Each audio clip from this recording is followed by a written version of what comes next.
Hello everyone, welcome to my channel Tamil family kitchen. இன்றைக்கி ரொம்ப simple and ஈஸியான மீன் குழம்பு ரெசிபி தான் பார்க்க போகிறோம். ஒரு கடாயில் நல்லெண்ணெய் சேர்த்துக்கலாம். எண்ணெய் நல்லா காஞ்சதுக்கப்புறமா கடுகு வெந்தயம் போட்டுக்கலாம். பொரிஞ்சு வரட்டும். இப்போ ஒரு 5 பல் பூண்டு, 2 பச்சை மிளகா, கருவேப்பிலை சேர்த்து நல்லா எண்ணெயிலே வதக்கி எடுத்துக்கலாம்.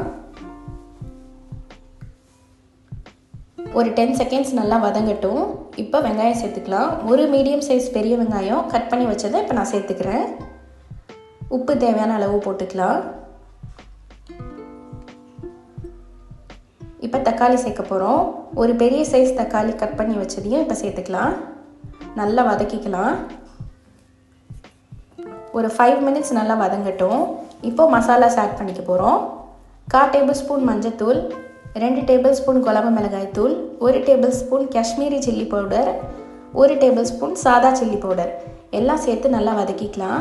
இப்போ மசாலாஸில் இருந்து நல்லா எண்ணெய் பிரிஞ்சு வர வரைக்கும் வெயிட் பண்ணுவோம். பார்த்திங்கன்னா நல்லா எண்ணெய் பிரிஞ்சு வந்துடுச்சு. இப்போ புளி தண்ணி ஆட் பண்ணிக்கலாம். புளி அளவு பார்த்திங்கன்னா ஒரு மீடியம் சைஸ் எலும்புச்சம்பளம் அளவுக்கு புளி ஊற வச்ச தண்ணியை தான் ஆட் பண்ணிக்கிறேன். தேவையான அளவு தண்ணியும் சேர்த்துக்கலாம். இப்போ தண்ணியெல்லாம் நல்லா சுண்டி வர வரைக்கும் வெயிட் பண்ணுவோம். பார்த்திங்கன்னா நல்லா கொதிக்குது.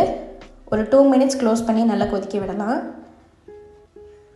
எண்ணெய் ஆல்மோஸ்ட் நல்லா பிரிஞ்சு வந்துருச்சு. இப்போ கரெக்டான டைம் இது. இப்போ மீன் ஆட் பண்ணிக்கலாம்.